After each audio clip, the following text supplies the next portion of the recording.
नमस्कार, आज की बात में आपका स्वागत है। आज मैं आपको एक ऐसा वीडियो दिखाने वाला हूं जो आपको चौंका देगा। कुछ ऐसी तस्वीरें दिखाने वाला हूं जो आपको अंदर तक हिला देगी। लॉकडाउन को आज 38 दिन पूरे हो गए। आज भी पूरे देश में सबसे ज्यादा चिंता उन गरीब लोगों की है जिनके पास 2 वक्त खाने को नहीं है, जिनके पास साधन नहीं है। जिस दिन लॉकडाउन डिक्लेयर हुआ था, पूरा देश इस बात के लिए कमर कसकर तैयार हो गया था कि कोई भूखा न सोए। अमीर हो या मिडिल क्लास हो, व्यापारी हो, सन्यासी हो, सब इस काम में जुट गए। हर घर में बस 2 वक्त का खाना जरूर पहुंच जाए। छोटी छोटी संस्थाओं के लोग निकल पड़े, मास्क बांधा, हाथ रखा, कढ़ाइयां चढ़ा दी और खाना लेकर गरीब के द्वार पहुंच गए। मुकेश अंबानी ने 3 करोड़ लोगों को खाना खिलाने का फैसला किया। बाबा रामदेव ने 9 लाख लोगों के लिए पैकेट बांटे। हर जगह मन में लोगों के लिए कुछ करने का जज्बा था, देश के लिए कुछ करने का भाव, गरीब की मदद करने की इच्छा। जिनको खाना चाहिए वो लोग पुलिस को फोन करते हैं। पुलिस के सिपाही, समाज के सेवक खाना लेकर दौड़ पड़ते हैं।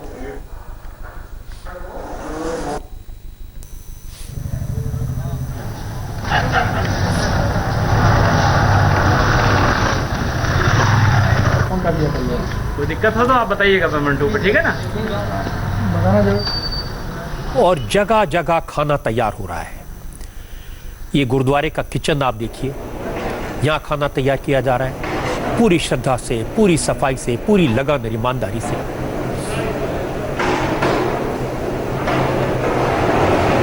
और ये इंतजाम अब आप देखेंगे अक्षय पात्र का। रोटियां तैयार की जा रही हैं गरीब लोगों को खाना पहुंचाने के लिए। और फिर पुलिस की महिला कांस्टेबल्स को देखिए, गरीबों के लिए खाना तैयार कर रही हैं, आटा गूंद रही हैं, रोटियां बना रही हैं। ऐसी कितनी सारी तस्वीरें आपको दिखा सकता हूं। कितने संगठन हैं, कितने लोग हैं जो अपना पेट काट कर, लोगों से पैसा इकट्ठा करके, खतरा उठा के गरीबों की सेवा कर रहे हैं, खाना उन तक पहुंचा रहे हैं। आरएसएस के वॉलंटियर्स देश के अलग अलग शहरों में दिन रात भूखों को खाना खिलाने के काम में लगे हैं।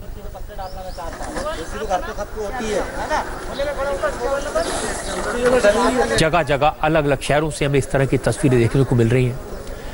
लेकिन कुछ लोग ऐसे हैं जिन्हें इन लोगों की भावनाओं का कोई ख्याल नहीं है, कोई कदर नहीं है। जो वीडियो आप देखेंगे तो आपका खून खौल जाएगा, क्योंकि मैं उन लोगों के चेहरे से नकाब उतारने वाला हूं जो इंसानियत को शर्मसार कर रहे हैं, जो लोग इंसानियत की हत्या कर रहे हैं। गरीबी का चोला ओढ़कर, मासूम से चेहरे पहनकर, गरीबों के बीच बैठकर गरीबों की रोटी छीन रहे हैं। जिन लोगों के पास 2 वक्त का खाना नहीं है, जिनके बच्चे भूख से परेशान हैं, ये लोग उन बच्चों का निवाला भी नहीं छोड़ते। आज मेरे पास कुछ ऐसे वीडियो आए जिन्हें देखकर मैं सन्न रह गया। समझ नहीं आया कोई इतना कैसे गिर सकता है। और जो वीडियो मैं आपको दिखाने जा रहा हूं उसे देखकर आप भी कहेंगे कोई व्यक्ति ऐसा कैसे कर सकता है। कोरोना के कहर की वजह से करोड़ों मजदूर, गरीब लोग, उनके परिवार घरों में बंद हैं। बच्चों के लिए दूध जुटाना मुश्किल है, कमाई नहीं है तो राशन खरीद नहीं सकते। 2 वक्त की रोटी का इंतजाम या तो सरकार के भरोसे हो रहा है या फिर समाज के उन भले लोगों की वजह से उनकी पेट की आग बुझ पाती है। ये वो लोग हैं जिनकी तस्वीरें मैंने आपको दिखाई, जो इस बुरे वक्त में दिल खोलकर गरीबों की मदद कर रहे हैं, कम्युनिटी किचन चला रहे हैं या फिर घरों से खाने के पैकेट इकट्ठा करके गरीब लोगों तक पहुंचा रहे हैं। लेकिन चेहरा देखकर, कपड़े देखकर, चेहरे की उदासी देखकर कोई ये तो नहीं बता सकता कि सामने वाला शख्स जो फोन करके खाना मंगा रहा है वो वाकई में जरूरतमंद है या फिर खाना इकट्ठा कर रहा है। ऐसे कई केसेस मिले जहां लोगों के घर में खाने की कोई कमी नहीं थी, घर में खाना और राशन भरा हुआ था, और इतना कि पूरा परिवार महीनों तक आराम से खाए। और जो लोग बांटने वाले हैं, जो गरीबों की सेवा कर रहे हैं, उसमें देखो ये लोग सूखी सब्जी और पूरी अचार खाते भी नहीं है, क्योंकि इनके घरों में ये मुर्गे का मीट, चिकन है, मटन है, पूरा इंतजाम है। फिर भी ये लोग खाना मंगा रहे थे, कह रहे थे कि हमारे पास खाना नहीं है। अगर ये लोग सूखा राशन इकट्ठा कर रहे होते तो भी समझ आता कि इसको बाद में बेच देंगे। हैरानी की बात है कि कई ऐसे मामले सामने आए जिसमें ऐसे लोग रोटियां, सब्जी, पूड़ी, खिचड़ी, पुलाव, दर्जनों पैकेट मांग कर ले जाते हैं, लाइन में लगकर ले जाते हैं। और फिर फोन करते हैं कि हमारे घर में खाना नहीं है। इनके घरों में इस तरह के खाने के पैकेट्स के ढेर लगे हैं, कई जगह खाना सड़ रहा है, कोई खाने वाला नहीं है, फिर भी ये लोग खाना इकट्ठा कर रहे हैं। क्यों कर रहे हैं समझ नहीं आया। मैं आपको मेरठ का वीडियो दिखाता हूं, आपको पूरी कहानी खुद समझ आ जाएगी। है जहाँ झुग्गी झोपड़ी में जो है हम इन लोगों के लिए जो है राशन पिछले जो है 7-8 दिन से लगातार बांट रहे हैं। आज हम यहाँ इस चौराहे पर आए और हमने झुग्गी झोपड़ी में आके इनसे कहा कि भाई हम तुम्हारे लिए खाना लेकर आए हैं। ये बाहर आए, जब बाहर आके इन्होंने जो है अपनी लाइन लगा ली तो हमने इनकी झुग्गी झोपड़ी में जो है अंदर घुस के देखा तो इन्होंने जो है मुर्गे की जो है सारी जो है पूरी पराते जो है बड़ी बड़ी कढ़ाई चढ़ा रखी है। और दिखाऊं? हाँ जाओ जाओ। और ये स्थिति जो है आपके ये खाना सारा नीचे पड़ा था। नहीं बाबूजी नहीं। ये सरकारी पैकेट है सारे, ये सरकारी पैकेट है। ये देखिए मुर्गा, ये मुर्गे का मीट चल रहा है, हलीम बिरयानी और जो है मुर्गे का मीट सारा जो है जितना भी राशन है। और ये आपका आटा और जो कच्चा राशन भी देखो किस तरीके से भरा पड़ा है। और जो लोग बांटने वाले हैं, जो गरीबों की सेवा कर रहे हैं, उसमें देखो सब लोगों से इन्होंने ले रखा है। आटा भी है, तेल भी है, सब्जियां भी हैं, सरकारी पैकेट भी है, लेकिन इसके बावजूद ये लोग लाइन में लगकर खाना मांग रहे थे। आपको मेरठ का एक और वीडियो दिखाता हूं, आपको हैरान कर देगा। खाना बांटने वालों से मांग कर लाई गई रोटियां और पूड़ियां और पराठे कैसे ढेर में पड़ी हैं। कुछ कमरों में तो रोटी और पूड़ियां सूख रही हैं, सब्जियों से भरी पॉलिथीन ड्रम से भरी है, सब्जियां सड़ रही जो हैं। है बेकदरी कर रखी है। कोई खाने वाला नहीं है, लेकिन खाना जुटाया गया था। सूखा राशन भी बड़ी मात्रा में इकट्ठा कर लिया गया था। गेहूं से भरे दर्जनों बोरे, दाल चावल सब कुछ मौजूद है। आप तस्वीरें देखिए, आपको समझ आ जाएगा ये खाना तो बेकार कि कोई इंसान ऐसा क्यों करेगा, सड़ने के लिए खाना क्यों मांगेगा।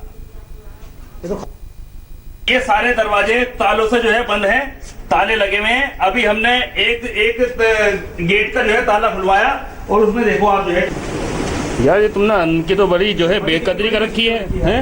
इतना अन्न यहाँ बेकार पड़ा। अंदर भी देखना क्या है ना, सारे देख लो जरा, रोटी वोटी बेकदरी हो रही है। वैसे कह रहे हैं खाना नहीं है, खाना नहीं। ये खाना तो बेकार कर दिया तुमने सब। इनमें क्या भरे हुए हैं? खाते ही नहीं, लेने का क्या फायदा। आटे की बोरी हमने खाते इसको, बताइए। ये पूरी आटे की बोरी और ये क्या है? खाली है, इसको खाली है। देखिए एसडीएम साहब क्या स्थिति जो है बनी हुई है। देखिए क्या स्थिति बनी हुई है खाने की। जनता खाने से जूझ रही है, यहाँ पर खाने की व्यवस्था फोन करके परेशान करते हैं। ये क्या है? इसमें गुड़ है, हैं? इसमें क्या है? उसमें भी जो जब खाते नहीं हो तो क्यों रखवा रहे हो? ये अब खाने के लिए, अब दिखाना कहाँ है जरा? पास फोन आपको यार है, दिखाना कहाँ है? देखो वो आओ चलो, देखो वो ताले लग रहे हैं भी, तो वो भी खुलवाने हैं। है क्या, हम ये जानना चाहते हैं। देखो वो लग रहे दो ठेले भरे हुए, पूरी बाल्टियों में भी खाना। ये आलू रखे हैं। और अभी इस कमरे में भी ताला लग रहा है। जो ताला लग रहा है एक बार चेक तो कर लो। ये रहा खाना, देखो हो गया ना, खाना नहीं है। देखो कितना खाना दोनों ठेलों में। ये बाल्टियाँ भी सब भरी हुई हैं खाने से, और ये भी भरी हुई है पर पॉलिथीन। ये देखो खाना, ये तारी है, ये पूरी है, ये सब्जी, ये रे पैकेट। बताओ कितनी खाने की कमी है यहाँ पर कोई। जो लोग शिकायत कर रहे थे कि हमारे पास खाना नहीं है, हम लोग भूखे हैं, हमें खाना दिया जाए, उनके यहाँ कितना खाना भरा पड़ा था और कितना खाना बर्बाद हो रहा था।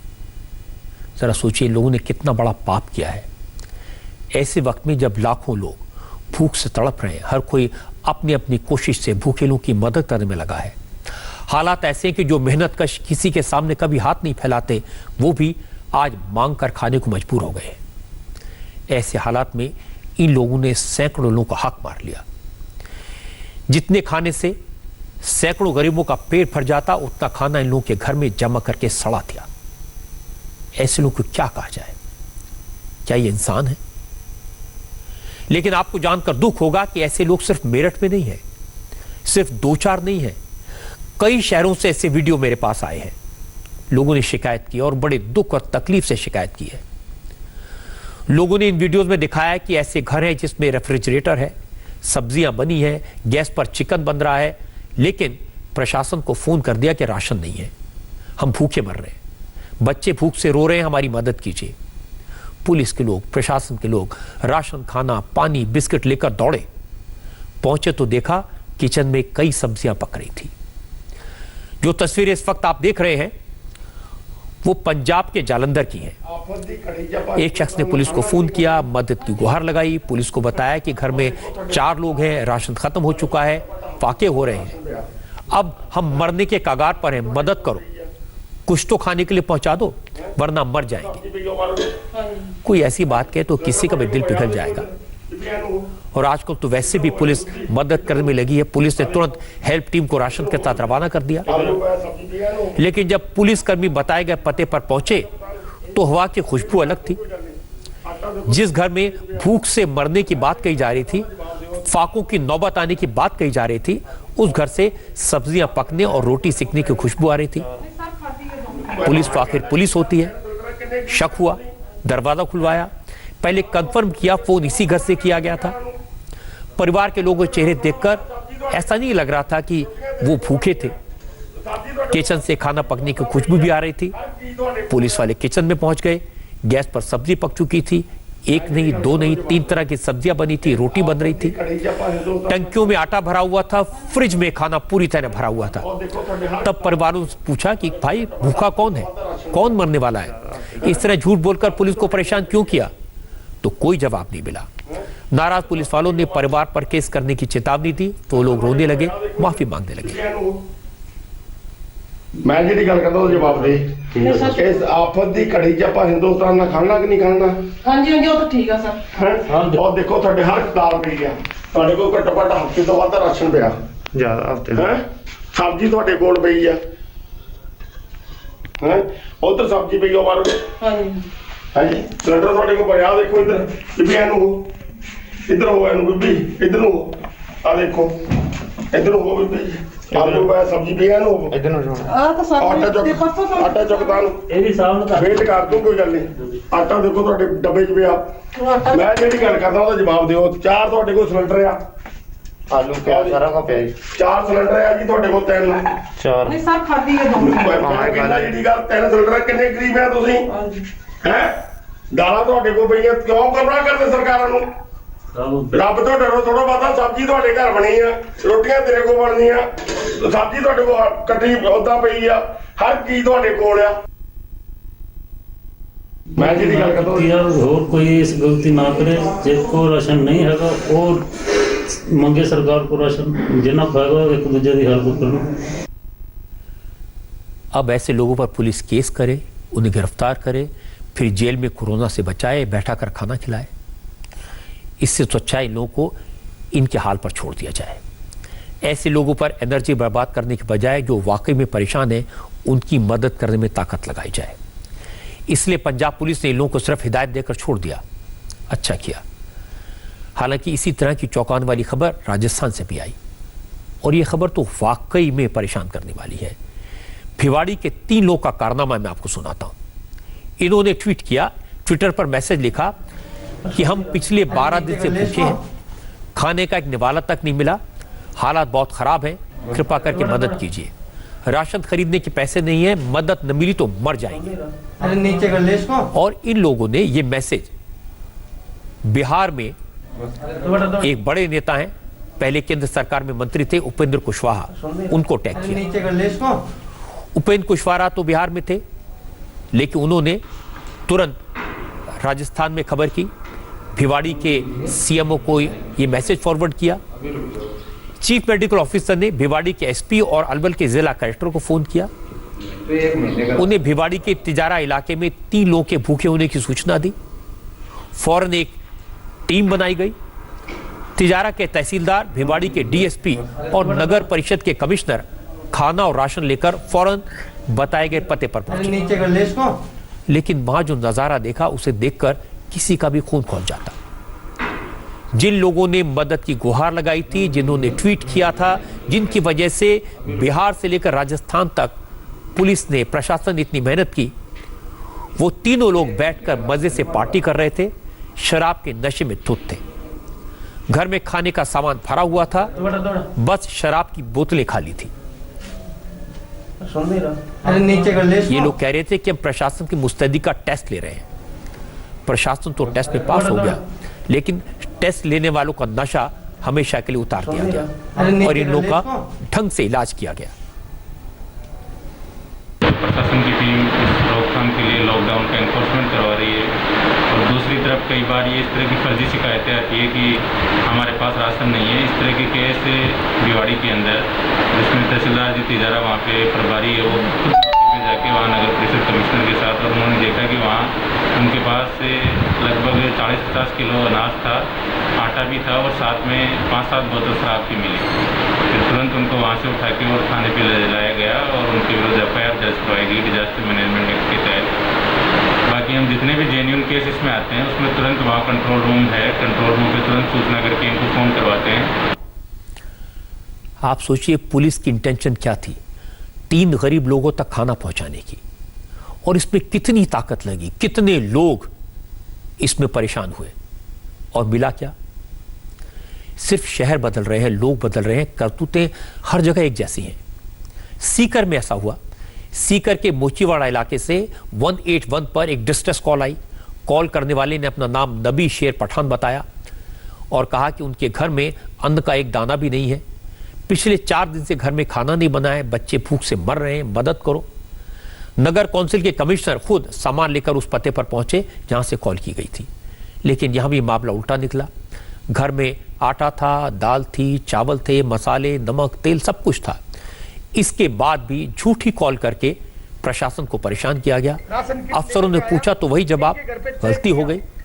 लेकिन इस मामले में पुलिस ने बख्शा नहीं। गलत इंफॉर्मेशन देने वाले 4 लोगों के खिलाफ FIR दर्ज कर दी। अभी तक तेल चावल सारा पड़ा, आटा पड़ा, ये रहा 5 किलो। ये नबी शेर खान है, नबी शेर खान है। मोचीवाड़ा में इन्होंने CM हेल्पलाइन पर 181 पर कंप्लेंट की थी कि तो आपकी पत्नी ने की, वहाँ पे इन्होंने की कंप्लेंट कि हमारे घर पे राशन नहीं है। मैं कमिश्नर नगर परिषद सीकर राशन किट लेकर के आया, इनके घर पे चेक किया, इनको ऑलरेडी 4 किट मिल चुके हैं। एक ये रहा राशन किट, इसमें पूरा चावल तेल पूरा भरा पड़ा, अभी तक तेल चावल सारा पड़ा, आटा पड़ा है। ये रहा 5 किलो आटा, मूंगेड़ी, चावल, हल्दी, मिर्च, नमक, एक मिनट सारा। एक ये रहा राशन का किट जिसके अंदर तेल भी नमक है, ये पूरा इसके अंदर ये मसाला है सारा, नमक, मिर्च वगैरह सब टोटल। एक ये रहा जिसमें ये सारा। पुलिस को कितनी दुख होता होगा ये जान करके, जब मेहनत करके खाना लेकर किसी के घर पहुंचते हैं। झूठी कॉल करने वाले पुलिस का, प्रशासन का कितना वक्त बर्बाद करते हैं। इसके साथ साथ ये उन लोगों के साथ क्रूरता करते हैं जो वाकई में मुसीबत में हैं, जिन्हें वाकई में मदद की ज़रूरत है। झूठ बोलने वालों के चक्कर में किसी मुसीबत में पड़े परिवार को मदद पहुंचने में देर हो सकती है, इसलिए ऐसे लोगों के खिलाफ एक्शन होना चाहिए। मैं आपको गाजियाबाद के मुरादनगर का वीडियो दिखाता हूं। यहां एक परिवार ने पुलिस को राशन लाने के लिए हेल्पलाइन पर फोन किया। 112 नंबर पर मिली इस कॉल पर पुलिस ने तुरंत रिस्पॉन्ड किया। लोकेशन, एड्रेस जानने के बाद पुलिस वाले राशन का सामान लेकर पहुंचे, लेकिन तस्वीर अलग थी। घर में पहले से ही सरकार की तरफ से मिले राशन का ढेर लगा था। ये लोग सरकार की तरफ से 2-2, 3-3 बार राशन ले चुके थे। और ये मिला हुआ। जब पुलिस ने पूछा ऐसा क्यों किया, तो जवाब महिला ने दिया, वो हैरान करने वाला था। महिला ने कहा कि वो इतना राशन इसलिए जमा कर रही है ताकि आसपास के घरों में बेच सके। वाले ये तुम्हारे लिए ये लेकर आए हैं। आप क्या बता रहे थे कि खाने के लिए नहीं है? ये बच्चे इनके, एक बच्चे बीमार हुआ लेटा। अच्छा, यहाँ पहले से ही ये चावल और ये मिला हुआ है, उसके बाद भी ये राशन के गट्टे इतने इकट्ठे कर रखे हैं ले लेके। सर आज आए तो अभी आपने फोन करके कहा कि इनके घर नहीं है। हम पुलिस वाले ये तुम्हारे लिए ये लेकर आए हैं। तो देखो उन्हें तो बेचूंगी, ले जाओ। उन्हें बेचोगी? जो मिले हैं आपको ये खाने के लिए दिए जा रहे होंगे, आप बेचेंगी? अंदर रख दो क्या अंदर। भला हो उन दर्शकों का जिन्होंने अलग अलग जगह से वीडियोस मुझे भेजे, ये आंखें खोलने वाले थे, हैरान करने वाले थे। ये कैसे इंसान है जिन्हें दूसरे गरीब लोगों के भूखे बच्चे नहीं दिखते, जिन्हें भूख से बेहाल बुजुर्गों पर रहम नहीं आता, जरूरत न होने पर खाना मंगाते हैं, राशन इकट्ठा करते हैं फिर उसे बेच देते हैं। ये लोग कितने निर्दयी हैं जो खाना बर्बाद करते हैं। जो रोटी किसी नसीब का पेट भर देती उसे इन्होंने सड़ा दिया। ये लोग भूख के सौदागर बन गए, जिन्होंने इस मुश्किल वक्त में गरीबी को धंधा बना लिया है। ये कैसे इंसान हैं जो गरीबी का नाटक करके, बहरूपिया बनकर, झूठे आंसू बहाकर भूख से बिलख रहे बच्चों का हक मार रहे हैं। ये कैसे लोग हैं जिनके घर में चिकन पक रहा है, बिरयानी बन रही है और प्रशासन को फोन करके मदद की गुहार लगा रहे हैं, राशन मांग रहे हैं। ये कैसे लोग हैं जो शराब पीकर पार्टी कर रहे हैं और ट्वीट कर रहे हैं कि हम 10 दिन से भूखे हैं, कोई मदद नहीं कर रहा। जब अफसर खाना लेकर पहुंचे तो शराब की खाली बोतलों के साथ नशे की हालत में मिले। ये सोचकर बहुत तकलीफ होती है। सोचिए ऐसे लोग के कारण कितने गरीब भूखे रह जाते हैं, कितने गरीब बच्चों को भूखे पेट सोना पड़ता है। पुलिस को, प्रशासन को इनके घर पहुंचाने के लिए कितना प्रयास करना पड़ता है, कितनी ताकत लगानी पड़ती है, लेकिन इन्हें उसकी जरा भी परवाह नहीं है। ये तो हमारा देश ऐसा है, हम खुशकिस्मत हैं कि ऐसे बेईमानों की संख्या बहुत कम है, मदद करने वाले हाथ अनगिनत हैं। इंसानियत के फरिश्ते बहुत हैं जो दिन रात एक करके, अपना सब कुछ दान करके, अपनी जिंदगी दांव पर लगाकर गरीबों की, बीमारों की मदद कर रहे हैं। और ऐसे लोग हमारा समाज इस्तकबाल भी करता है, उन्हें सलाम भी करता है, उन्हें सिर आंखों पर बिठाता है। जितने एनजीओज, जितने प्राइवेट ऑर्गेनाइजेशंस लोगों को खाना पहुंचा रहे हैं, मैं उनको सलाम करता हूं। और मेरी उनसे रिक्वेस्ट है, इन 2-4 तस्वीरों को देखकर आप अपना जज्बा कम न होने दें। आप लोगों की मदद करना उसी तरह जारी रखें, क्योंकि अब जो तस्वीरें मैं आपको दिखाने जा रहा हूं, उन्हें देखकर आपका हौसला बढ़ेगा। आपको लगेगा वाकई में फरिश्ते ऊपर से नहीं आते, आप जैसे फरिश्ते हम सब के बीच में होते हैं। बस हमें उन्हें पहचानने में, उनका सम्मान करने में जरा देर हो जाती है। पुणे से दिल को सुकून देने वाली तस्वीरें आई हैं। एक नर्स 21 दिन से हॉस्पिटल में थी, ड्यूटी कर रही थी, फर्ज निभा रही थी, अपने परिवार से, अपने बच्चों से दूर रहकर कोरोना के मरीजों की सेवा कर रही थी, खतरा उठा रही थी। क्योंकि कोरोना डेडिकेटेड हॉस्पिटल में काम करने पर खतरा ज्यादा होता है, इसलिए इन हॉस्पिटल्स में काम करने वाले डॉक्टर्स और नर्सेज लगातार 20 दिन ड्यूटी करते हैं। ये लोग तो हॉस्पिटल में रहते हैं, या फिर हॉस्पिटल के हॉस्टल में रहते हैं, या फिर किसी होटल में ठहरने का इंतजाम किया जाता है, लेकिन घर नहीं जा सकते। 21वें दिन घर जाते हैं 20 दिन के बाद, क्योंकि बीच में घर जाने से परिवार को कोरोना के इन्फेक्शन का खतरा रहता है। इसलिए जब 20 दिन के बाद एक नर्स पुणे में अपने घर पहुंची तो वहां का नजारा देखकर अपने आंसू नहीं रोक पाई। नर्स को तो यह लग रहा था कि पता नहीं सोसाइटी वाले कैसे रिएक्ट करेंगे, उससे बात भी करेंगे या नहीं।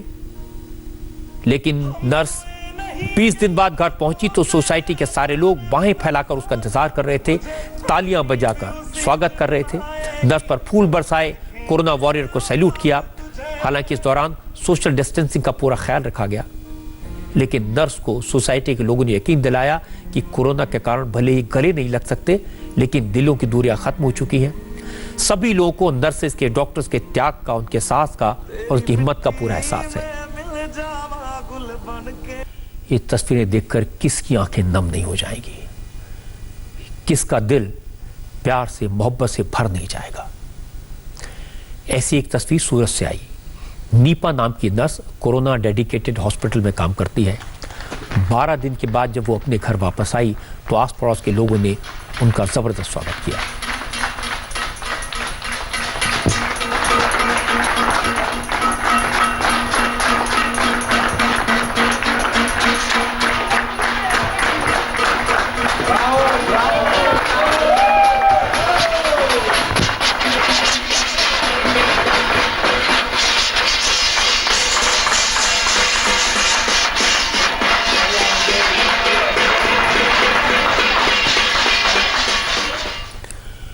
लोगों का ये प्यार, लोगों का ये सम्मान हमारे नर्सेस का, हमारे डॉक्टर्स का, हमारी पुलिस का हौसला बढ़ाता है। और आज इन सब की समाज को बहुत ज़रूरत है। वो समाज जो कोरोना के खतरे से, इस वायरस से लड़ रहा है, वो समाज जो घरों में बैठा है, इंतज़ार कर रहा है कि कब इससे फुर्सत मिलेगी।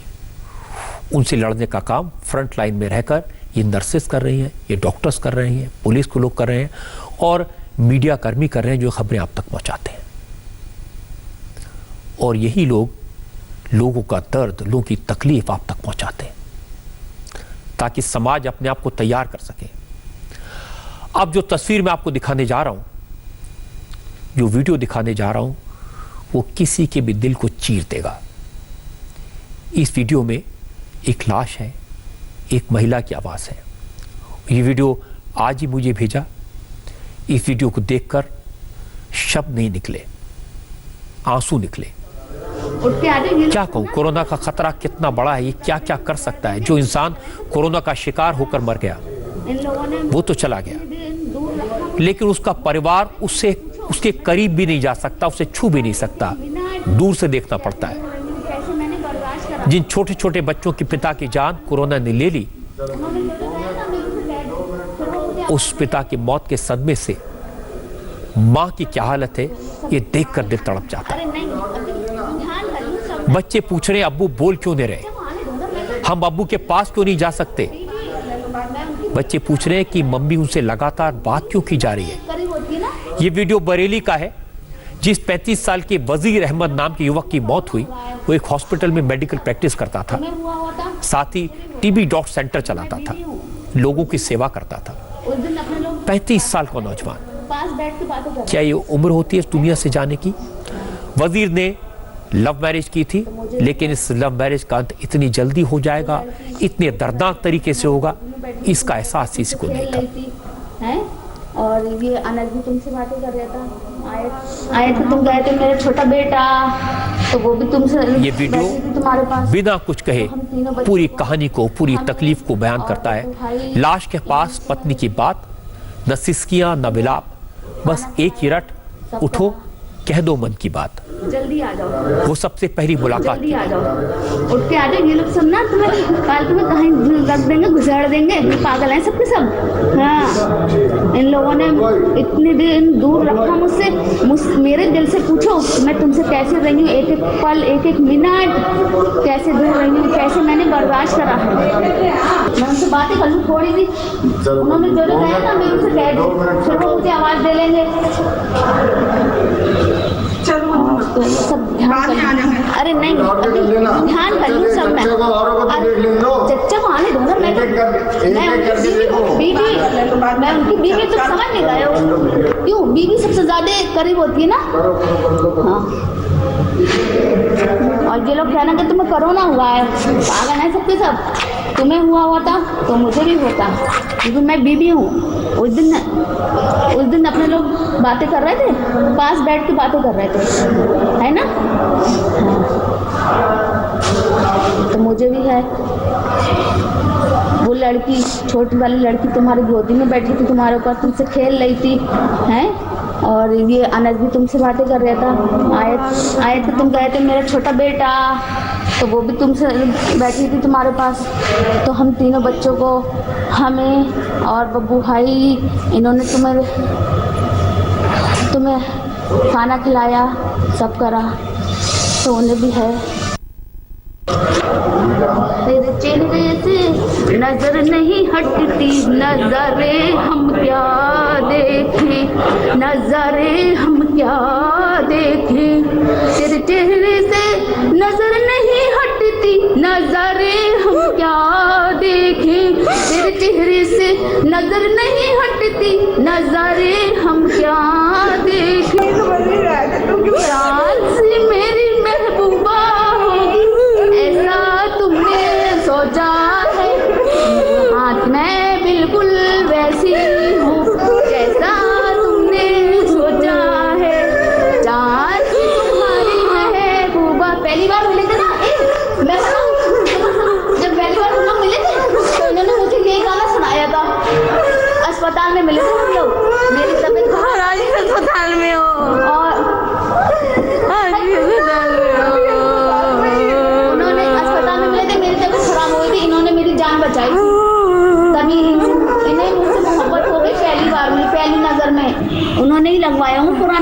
शुरू पुराने गानों के बहुत शौकीन है ये।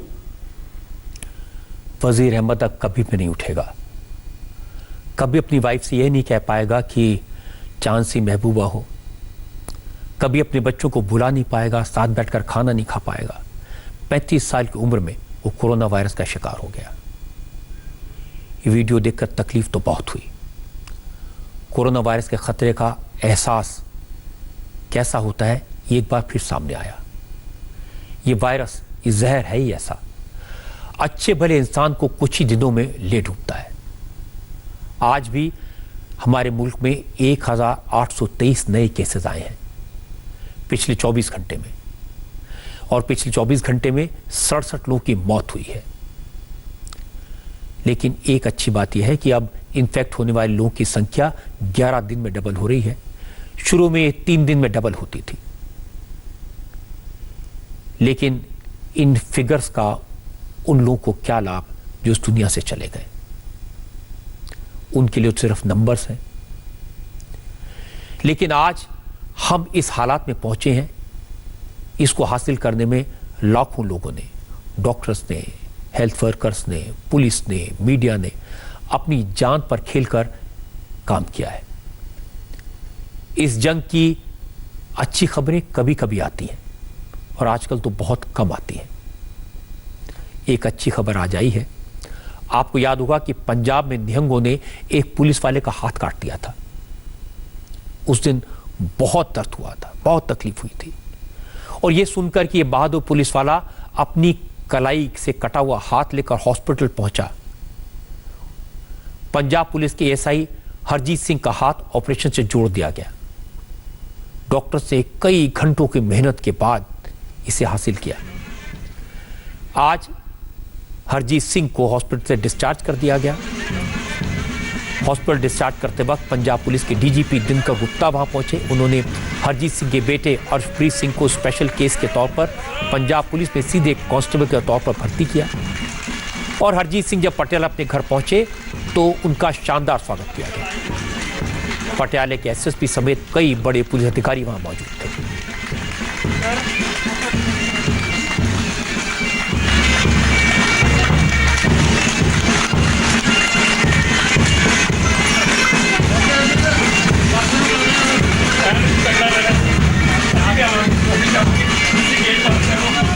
मैं तो सभी का, पूरे देशवासियों का धन्यवाद करता हूँ। और दूसरा मेरे पंजाब पुलिस परिवार और डॉक्टरों की टीम ने जो मेरे लिए किया है, शायद मैं अपने परिवार के लिए भी ना कर सकूँ इतना। बस धन्यवाद, इससे ज़्यादा कुछ नहीं कर सकता। पटियाला के एसएसपी ने बताया कि हरजीत की हालत ठीक है, मगर अभी कुछ दिन उसे रेस्ट करना होगा। अच्छी बात है कि उनकी उंगलियां, उनका हाथ धीरे धीरे काम करने लगा है। ते रब दी मेहर दे नाल ऊपर वाले का शुक्र है कि उनका कटा हुआ हाथ जुड़ गया और सब इंस्पेक्टर हरजीत सिंह पटियाला वापस आ गए। मैं पंजाब के चीफ मिनिस्टर और डीजीपी और पटियाला पुलिस का धन्यवाद करता हूं, जिन्होंने दिन रात इस केस को फॉलो किया। फिर उसके बाद वहां हमारे पुलिस वालों ने उनका ख्याल रखा, देखभाल की। खुशी की बात यह है कि हरजीत सिंह ठीक हो गए। वैसे पूरी तरह से ठीक होने में कुछ महीने लगेंगे, लेकिन अब उनकी उंगलियों की प्रॉपर मूवमेंट हो गई है। उनका वो हाथ जो लोगों की सेवा के काम आता था, लोगों के लिए मददगार साबित होता था और शरारती लोगों को पकड़ता था, वो अब दोबारा जुड़ गया है। और सबको इस बात की खुशी है कि वो हाथ अब दोबारा जुड़कर पटियाला के लोगों की सेवा के लिए दोबारा आ गया है। ये भी ओ साडे च ठीक होके एसआई हरजीत सिंह की हिम्मत की दाद देनी चाहिए कि उसने हार नहीं मानी, और उन डॉक्टर्स की तारीफ करनी चाहिए जिन्होंने बड़ी मेहनत से हरजीत सिंह का हाथ वापस छोड़ दिया। और पंजाब पुलिस की प्रशंसा होनी चाहिए कि उन्होंने अपने बहादुर सिपाही के जज्बे को सलाम किया, उसका पूरी तरह इलाज करवाया, उसे मेडिकल सपोर्ट दिया। जरा सी भी लापरवाही से इस एएसआई की जान जा सकती थी। और कभी कभी मेडिकल में लापरवाही, डॉक्टर की लापरवाही कितना नुकसान कर देती है, इसका एक उदाहरण आज कोलकाता से मिला। कोलकाता के सरकारी हॉस्पिटल की लापरवाही का गंभीर मामला सामने आया। यहां 68 साल के ओम प्रकाश गुप्ता की तबीयत खराब हुई। 22 अप्रैल को कोलकाता के एमआर बांगुर हॉस्पिटल में भर्ती कराया गया। 25 अप्रैल को ओम प्रकाश के बेटे को बताया गया कि उनके पिता कोरोना पॉजिटिव पाए गए हैं, इसलिए अब उनकी फैमिली को होम क्वारंटीन में रहना होगा।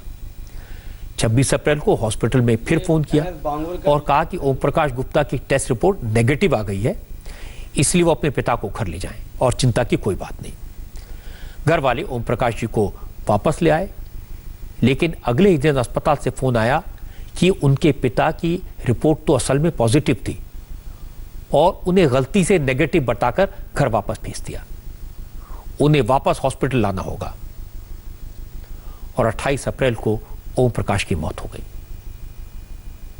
लिखा हुआ है कोविड-19 नेगेटिव है, देखिए आप लोग घर में रहिए, हम लोग कराएंगे बिना पैसा। आपका हर चीज हम लोग फ्री में कराएंगे। वीडियो कीजिए, देखिए भैया पेशेंट मेरा जा रहा है, देखिए ये देखिए पेशेंट मेरा जा रहा है, देखिए वहाँ पे वो मेरा पेशेंट जा रहा है, देखिए बस आगे बढ़ गए,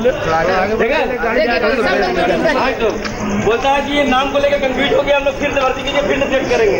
यहाँ मजाक और हम लोग मजाक हो रहा है, लेकिन सर्टिफिकेट पड़ा हुआ है,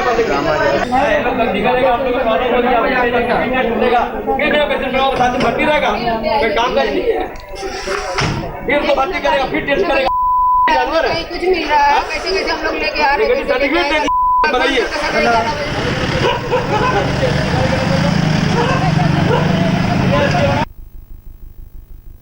मेरे पापा को हम लोग अस्पताल बांगूर अस्पताल में भर्ती किए थे। वो लोग स्वास्थ्य मंत्रालय बोलता है फोन करके हमको 25 तारीख को कि आपका पेशेंट पॉजिटिव है, उसका हम लोग क्वारंटाइन कर रहे हैं, आप लोग अपना होम में क्वारंटाइन हो जाइए। 26 तारीख को बांगूर अस्पताल से फोन आता है कि आपका पेशेंट को ले जाइए, डिस्चार्ज कर रहे हैं, वो निगेटिव है। हम लोग गए वहाँ पे, हमको ये सर्टिफिकेट दिया गया, देखिए इसमें निगेटिव लिखा हुआ, अच्छा से देख लीजिए। 27 तारीख को फिर फोन आता है हेल्थ डिपार्टमेंट से, बोलता है कि हम लोग से भूल हो गया है, डिस्चार्ज नहीं करना चाहिए था, पेशेंट आपका पॉजिटिव है। बोलता है कि हम गाड़ी भेज रहे हैं, आपका पेशेंट को भेजिए। हम बोले सर हम कोऑपरेट करेंगे, हम लोग का फैमिली का क्या होगा? बोला आप लोग घर में रहिए अच्छा से, हम लोग आपका टेस्ट करवा देंगे। हमको बताए मेरे पापा का तबियत कुछ परेशानी होगा नहीं ना, अच्छा से इलाज हो जाएगा ना उनका? तो बोलता हाँ उनका इलाज अच्छा हो जाएगा, कोई बात नहीं। वहाँ पहुंचे, रात को 11 बजे बांगूर अस्पताल से फोन आके बोलता है कि वो सीरियस है, और आज सुबह 10 बजे फोन आके बोलता है वो डेथ कर गए। अब हमको ये बताइए, अपने पाँव से चलता हुआ पेशेंट जाके कैसे डेथ करेगा और कैसे डेथ कर जाएगा? ये तो नेग्लेंसी है। मेरा पापा का मर्डर हुआ है, मर्डर हुआ मेरे पापा का। हमको बांगूर अस्पताल से और हेल्थ मिनिस्ट्री से, और हेल्थ मिनिस्ट्री का जो सर्वा है, हमको उससे जवाब चाहिए कि ऐसा क्यों हुआ है। मेरा घर में 6 महीने का बच्चा, 6 साल का बच्चा है, 2 औरत है, हम है, हम लोग तो मतलब ये हो गए, इन्फेक्टेड हो सकते हैं, हो ही गए होंगे, कोई भरोसा नहीं है। इसका जिम्मेदारी कौन लेगा? राज्य सरकार लेगा। मेरा परिवार, मेरे पापा के बदले में मेरे पूरा परिवार को कंपनसेट करना पड़ेगा। कंपनसेट करने आप लोग का गलती है वो आप समझिए, मेरा पूरा परिवार को कंपनसेट कीजिए, कंपनसेट अच्छा से कीजिए, हमको नहीं मालूम, और हमको हेल्प कीजिए, हमको हेल्प चाहिए। अब बताइए इस परिवार का क्या कसूर? ओम प्रकाश गुप्ता की मौत हो गई, घर वाले परेशान हैं। घर में ओम प्रकाश जी की पत्नी, उनके बेटे, बहू और 2 नाती हैं। अभी तक परिवार का कोरोना टेस्ट भी नहीं हुआ। ओम प्रकाश के बेटे सोनू गुप्ता कह रहे हैं कि पहले तो हॉस्पिटल वालों की गलती से उनके कोरोना पॉजिटिव पिता को वापस भेज दिया गया, अब वो सब खतरे में हैं, उनकी कोई मदद नहीं की जा रही, ना उनका कोई टेस्ट किया जा रहा है। आप रिपोर्ट जब कर रहे हैं सेकंड रिपोर्ट, और आप वेट करिए होते तब हमको रिपोर्ट दिए होते, क्यों पेशेंट को छोड़े? पेशेंट को ला के मेरा घर में 6 महीना का बच्चा पड़ा हुआ है, उसको आप लोग, हम लोग पूरा परिवार को जो डर आ गया मन में, भले ही हम लोग उनके पास उतना नहीं गया, लेकिन डर तो आ गया ना, पेशेंट था ना 24 घंटा, उसके लिए कोई आया नहीं अभी तक। हम लोग कोई मतलब बोल दिया दे तो गया। कोई टेस्ट किया आप लोगों का? टेस्ट बोला 6 दिन बाद करेगा, अभी तक कोई टेस्ट नहीं हुआ? नहीं, उसका बोलता है उसका नियम है 7 डेज बाद किया जाता है। ठीक है, वो नियम में करेंगे उसके बाद। कोई राशन पानी के लिए कोई कुछ आ रहा है? नहीं, कोई कुछ नहीं आ रहा है। वो व्यवस्था दोस्त क्या लोग जो दे रहा वही दे रहा है, सरकार की तरफ से कुछ नहीं आ रहा हमको, कोई मदद नहीं है। सरकार की तरफ से कोई मदद नहीं है। सेकंड बात, गलती किया उसको स्वीकार रहा है? वो भी नहीं स्वीकार रहा है। आगे कोई हमसे हम चाहते हैं सरकार की तरफ से आगे कोई हमसे डायरेक्ट बात करे, अगर वो लोग गलत नहीं है ना, बोलता है लोग गलत नहीं है ना, तो हम जाके फेस टू फेस बात करें, क्या डर है? अभी हमको बस सरकार से एक ही ये है कि हम लोग का जो घर में परिवार है उसको अच्छा से उसका टेस्ट किया जाए, और हम घर में रह के टेस्ट करना चाहते हैं। हम उनका क्वारंटाइन सेंटर में नहीं जाएंगे। राइट नाउ हम लोग होम क्वारंटाइन से बाहर नहीं निकल सकते हैं, नहीं कहीं जाएंगे। आप लोग मेरा घर में टेस्ट कीजिए, या मेरा प्राइवेट में मेरा खर्चा पर टेस्ट करने का आप लोग व्यवस्था कर दीजिए, हम लोग अपना प्राइवेट में करवाएंगे। आप व्यवस्था कीजिए, सरकार की तरफ से आके कोई काउंसलिंग तो करेगा मेरे साथ। कोरोना के केसेस में ऐसी लापरवाही कितनी खतरनाक हो सकती है। कोरोना के बारे में सब जानते हैं, सावधानी हटी, दुर्घटना घटी। कोलकाता में जरा सी लापरवाही से कितनी बड़ी कीमत चुकानी पड़ेगी, इसका अंदाजा कोई नहीं लगा सकता। कोरोना को लेकर पंजाब से एक डराने वाली खबर आ रही है। यहां कोरोना पॉजिटिव केसेस की संख्या लगातार बढ़ रही है और पेशेंट की संख्या में आई इस अचानक जंप की वजह बने हैं वो सिख श्रद्धालु जिन्हें पंजाब सरकार महाराष्ट्र के नांदेड़ से वापस लाई थी। कल मैंने इसका जिक्र किया था, लेकिन आज डिटेल सामने आई है। पंजाब सरकार 3,500 से ज्यादा श्रद्धालुओं को वापस लेकर आई है और इनमें सब तक 115 लोग कोरोना पॉजिटिव निकल चुके हैं। सोचिए खतरा कितना बड़ा है। 115 लोग पॉजिटिव निकल चुके हैं।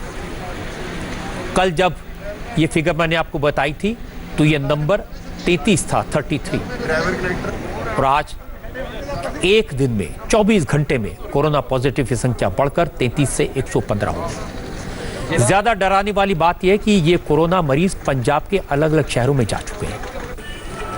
अमृतसर में अब तक 33 श्रद्धालु कोरोना पॉजिटिव मिले हैं। इसी तरह गुरदासपुर लौटे 108 श्रद्धालुओं में से 3 कोरोना पॉजिटिव पाए गए हैं। डॉक्टर प्रशासन की तरफ से अब इन मरीजों के परिवार वालों से अपील की जा रही है कि वो होम क्वारंटीन में रहें। आज तक 600 श्रद्धालु जो है नांदेड़ साहब से हमारे पास आ चुके हैं। उनमें से हमने 330 के जो टेस्ट सैंपल की रिपोर्ट सैंपल भेजे थे, वहाँ से हमें 23 जो है पॉजिटिव आए हैं, बाकी सभी नेगेटिव हैं और 150 सैंपल की रिपोर्ट अभी अवेटेड है। जब आएगी वो हम आपको बता देंगे। इनकी प्रिकॉशंस के लिए क्या क्या इंतजाम किए? हमने जो 23 केसेस आए थे उनको गुरु नानक देव हॉस्पिटल में एडमिट करवा दिया। अभी तक डिस्ट्रिक्ट अमृतसर में कितने टोटल केस हो चुके हैं? टोटल 14 पहले थे, 23 ये 37 हो गए। ये बहुत बड़ी लापरवाही है। पहली बात तो बिना स्क्रीनिंग किए, बिना टेस्ट किए इन यात्रियों को पंजाब वापस लाना। जब ये पंजाब वापस आ गए तो इनको एक जगह क्वारंटीन में न रखना और इन्हें अलग अलग जगहों पर जाने देना पंजाब के लिए बहुत बड़ा खतरा हो सकता है। ये लोग अलग अलग गांव में जाएंगे, लोगों से मिलेंगे और फिर परेशानी पैदा कर देंगे। कोरोना है ही ऐसी बीमारी, इतनी तेजी से फैलती है। किसी भी और वायरस के मुकाबले ये 10 गुना तेजी से फैलती है और 1 से 2, 2 से 4, 4 से 100, 100 से 1000, 1000 से लाखों लोगों तक पहुंच सकती है। पंजाब को बहुत सावधान रहने की जरूरत है। जितने लोग आए सबको अलग अलग आइसोलेट करने की जरूरत है। कोरोना का खौफ आज मुंबई के शमशान घाट में दिखाई दिया। जिसने भी ऋषि कपूर के अंतिम संस्कार की तस्वीरें देखी बस तड़प कर रह गया। मैंने रणवीर कपूर को मास्क लगाए, ग्लव्स पहने अपने पिता को मुखाग्नि कर देते देखा तो कलेजा भर आया।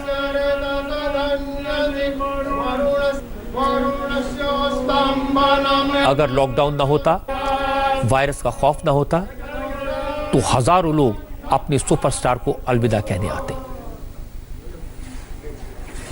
लेकिन मैंने कभी सोचा भी नहीं था कि ऋषि कपूर की अंतिम यात्रा इतनी सुनी होगी। सिर्फ परिवार के 19 लोगों को इस अंतिम यात्रा में शामिल होने की इजाजत दी गई। करीना कपूर, आलिया भट्ट, अभिषेक बच्चन, सब के सब आपको तस्वीर में दिखेंगे मास्क लगाए हुए, आंखें नम, अंतिम यात्रा में शामिल। मजबूरी देखिए, सांत्वना देने के लिए, हिम्मत बंधाने के लिए एक दूसरे को गले भी नहीं लगा सके। मैंने फिल्म इंडस्ट्री में ऐसा कभी नहीं देखा। मैंने राज कपूर की अंतिम यात्रा देखी, राजेश खन्ना की विदाई देखी, विनोद खन्ना की विदाई देखी, लेकिन आज जो देखा वो जीवन भर तकलीफ देता रहेगा। ऋषि कपूर से मेरी दोस्ती तब हुई थी जब वो आपकी अदालत में आए थे। उन्होंने कितनी सारी बातें बताई, उनका नाम चिंटू कैसे पड़ा, फिर बताया कि कैसे रात भर शूटिंग करनी पड़ती थी तो सुबह 6 बजे विस्की की बोतल खुलती थी। ऋषि कपूर जिंदा दिल इंसान थे, खाने के शौकीन, पीने के शौकीन। कैंसर से लड़े, न्यूयॉर्क से इलाज करा के लौटे तो सब खुश थे, लगा उन्हें नई जिंदगी मिल गई है। थोड़े दिन पहले प्रधानमंत्री मोदी की कॉल पर जब ऋषि कपूर अपने घर की बालकनी में थाली को ढपली की तरह बजाते दिखे थे तो किसी ने सोचा नहीं था कि इतनी जल्दी विदा लेंगे।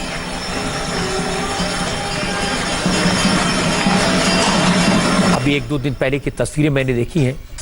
हॉस्पिटल में ऋषि कपूर सबको हंसाते रहे, जिंदगी और मौत की लड़ाई लड़ते रहे। लगता था राजा आदमी है, फिर जीत कर आ जाएंगे। लेकिन आज सुबह जब अमिताभ बच्चन ने ट्वीट करके ऋषि कपूर के निधन का समाचार दिया तो मैं स्तब्ध रह गया। थोड़े दिन पहले की बात है, ऋषि कपूर ने मुझसे वादा किया था कि मैं सर आपके घर आऊंगा, खाना खाएंगे, बहुत सारी बातें करनी है। आज एक और वादा टूट गया। अब चिंटू जी से मुलाकात कभी नहीं हो पाएगी। अब मैं आपको कोरोना के खतरे से अपडेट कर देता हूं। हमारे देश में लेटेस्ट फिगर्स क्या हैं ये बता देता हूं और दुनिया में क्या फिगर्स हैं। भारत में कोरोना के 33,600 से ज़्यादा केसेस अब तक डिटेक्ट हुए हैं। 1,075 लोगों की मौत हो चुकी है। लेकिन अच्छी बात यह है कि मरीजों की रिकवरी तेज़ी से हो रही है। अब तक 8,372 मरीज ठीक हो चुके हैं। आज हेल्थ मिनिस्ट्री ने दावा किया कि पिछले 2 हफ्ते में मरीजों का रिकवरी रेट 13% से बढ़कर 25% पर पहुंच गया। यह काफ़ी राहत की बात है। लेकिन चिंता की बात भी है और वो ये कि पिछले 24 घंटे में 67 लोगों की मौत कोरोना की वजह से हुई है। सबसे ज़्यादा खतरा महाराष्ट्र में है, गुजरात में है और दिल्ली में है। महाराष्ट्र की हालत सबसे ज़्यादा खराब है। यहाँ पर कोरोना के 10,000 से ज़्यादा केसेस सामने आ चुके हैं। 459 लोगों की मौत हो चुकी है और पिछले 24 घंटे में महाराष्ट्र में 27 लोगों की मौत हुई है। और मुंबई का जिक्र मैंने कल भी किया था। मुंबई खतरे में है। 7,061 मामले सामने आ चुके हैं और मुंबई शहर में 290 लोगों की मौत हो चुकी है। आज ही कोरोना की वजह से मुंबई में 20 और लोगों ने दम तोड़ दिया। और गुजरात भी कोई अच्छी हालत में नहीं है। यहाँ कोरोना के मरीज तेजी से बढ़ रहे हैं। अब तक करीब 4,395 कोरोना के केसेस गुजरात में डिटेक्ट हो चुके हैं। 214 लोगों की मौत हो चुकी है। पिछले 24 घंटे में आपको हैरानी होगी जानकर गुजरात में 313 नए केसेस सामने आए हैं। जो लोग ठीक हुए हैं उनकी संख्या 613 है। दिल्ली खतरे के कगार पर है। अब तक 3,439 कोरोना के केसेस डिटेक्ट हुए हैं और पिछले 24 घंटे में 125 नए मामले सामने आए हैं और अब तक 56 लोगों की मौत हो चुकी है। और अगर ठीक होने वाले की फिगर्स देखें तो 1,092 लोग दिल्ली में कोरोना से ठीक भी हुए हैं। दुनिया का हाल देख लेते हैं। दुनिया में कोरोना के अब तक 32,51,000 कंफर्म्ड केसेस सामने आ चुके हैं। 2,29,000 से ज्यादा लोगों की मौत हुई है, लेकिन 10 लाख से ज्यादा मरीज ठीक भी हुए। कोरोना वायरस के सबसे ज्यादा पेशेंट्स अमेरिका में हैं। यहां कोरोना के मरीजों की संख्या 10,70,000 के करीब पहुंच गई है। अमेरिका में कोरोना वायरस किस हद तक बेकाबू हो चुका है, इसका अंदाजा आपको इस बात से लगेगा कि दुनिया भर में कोरोना के जितने पेशेंट्स हैं उनमें से 1/3, 1/3 अमेरिका में है। दुनिया का हर तीसरा कोरोना पेशेंट अमेरिकी है। 62,000 लोगों की मौत अकेले अमेरिका में हुई है। जरा सोचिए, अमेरिका में किसी भी हमले में, किसी नेचुरल कैलेमिटी में 3,500 से ज्यादा लोगों की मौत नहीं हुई थी, लेकिन कोरोना ने 62,000 से ज्यादा अमेरिकियों की जान ले ली। और कोरोना का कहर कब थमेगा ये कोई नहीं जानता। इटली का नंबर देखें, कोरोना से 27,000 से ज्यादा लोगों की जान जा चुकी है। 2 लाख से ज्यादा कोरोना के कंफर्म केसेस हैं। ब्रिटेन में कोरोना से 26,000 से ज्यादा लोगों की मौत हो चुकी है। स्पेन और फ्रांस में भी कोरोना की वजह से 26,000 से ज्यादा लोगों की जान गई है। कोरोना पेशेंट की संख्या 1.5 से 2 लाख के बीच है। यानी कोरोना में दुनिया भर में जितनी मौतें हुई हैं उनमें से 2/3 अमेरिका में और इन 4 यूरोप के देशों में हुई है। जबकि इन सभी देशों की गिनती डेवलप्ड कंट्रीज में होती है, जहां मेडिकल फैसिलिटीज हैं, उनको दुनिया में सबसे बेहतर माना जाता है, इन लोगों को ताकतवर माना जाता है। लेकिन सबसे ज़्यादा नुकसान कोरोना वायरस ने यही किया है। और जैसे मैंने आपको बताया कि अमेरिका में सबसे ज़्यादा मार पड़ी है, और इसमें भी न्यूयॉर्क सबसे आगे। न्यूयॉर्क में हाल ये है कि डेड बॉडीज़ को रखने के लिए जगह कम पड़ रही है। आप जो तस्वीरें देख रहे हैं ये न्यूयॉर्क के ब्रुकिंस काउंटी की हैं। यहाँ एक फ्यूनरल हाउस में लाशों को रखने की जगह नहीं थी। लाशों को रखने के लिए आइस ट्रक मंगाने पड़े। दरअसल पुलिस को कॉल मिली थी कि एक फ्यूनरल हाउस से बदबू आ रही है। जब पुलिस वहां पहुंची तो देखा कि 50 से ज़्यादा डेड बॉडीज पड़ी हैं। इन डेड बॉडीज को हटाने के लिए पुलिस को 4 आइस ट्रक मंगाने पड़े। अकेले न्यूयॉर्क में कोरोना की वजह से 18,000 से ज़्यादा लोगों की मौत हुई है। न मॉर्चरीज में डेड बॉडी रखने की जगह है, न हॉस्पिटल में पेशेंट्स का ठीक से इलाज हो पा रहा है। न्यूयॉर्क को दुनिया का सबसे एडवांस्ड सिटी माना जाता है, लेकिन कोरोना ने इसे घुटनों पर ला दिया है। कोरोना ने दुनिया के जिस शहर में सबसे पहले तांडव मचाया था, मौत का नजारा दिखाया था, चीन का वुहान शहर, वहां से एक और डराने वाली खबर आई है। वुहान के 2 हॉस्पिटल्स में साइंटिस्ट ने हवा में फैले ड्रॉपलेट्स में कोरोना वायरस होने का पता लगाया है। यह खबर न्यूयॉर्क टाइम्स ने दी है। कहा है कि 16 चीनी वैज्ञानिकों ने अपने रिसर्च में कहा है कि वुहान के 2 अस्पतालों में मरीजों के जो वॉशरूम्स थे उनमें ड्रॉपलेट्स में कोरोना वायरस का पाया गया है। इन चीनी वैज्ञानिकों का कहना है कि कोरोना वायरस हवा के जरिए भी फैल सकता है। हवा में तैरने वाले छींक या खांसी के ड्रॉपलेट्स में ये वायरस पाए गए हैं। इनका साइज 1 इंच का 10,000वां हिस्सा है। इनमें कोरोना वायरस के जेनेटिक मार्कर्स यानी आरएनए पाए गए हैं। इसी आरएनए से किसी भी वायरस के जीन्स का पता चल जाता है। इन चाइनीज साइंटिस्ट ने अपने रिसर्च में कहा कि जिन कमरों में प्रॉपर वेंटिलेशन है वहां यह वायरस ज्यादा समय नहीं टिकता, लेकिन जिन कमरों में वेंटिलेशन नहीं है, जो कमरे बंद रहते हैं, वहां यह वायरस कमरे के अंदर बंद हवा में जिंदा रह सकता है। एक अमेरिकी प्रोफेसर ने न्यूयॉर्क टाइम्स को बताया कि बंद हवा में यह वायरस कम से कम 2 घंटे तक तैर सकता है। यानी इस बात की पूरी संभावना है कि कोरोना वायरस हवा के जरिए फैलने की क्षमता रखता है। हालांकि अभी तक WHO ने यह कहा है कि कोरोना वायरस किसी की खांसी या छींक के ड्रॉपलेट से आसपास के लोगों तक फैल सकता है या फिर इन्फेक्टेड जगहों पर कई दिनों तक रह सकता है। लेकिन वायरस के हवा में तैरने की बात पहली बार सामने आई है और यह डराने वाली है। आज की बात में इतनी खबरें मेरे पास में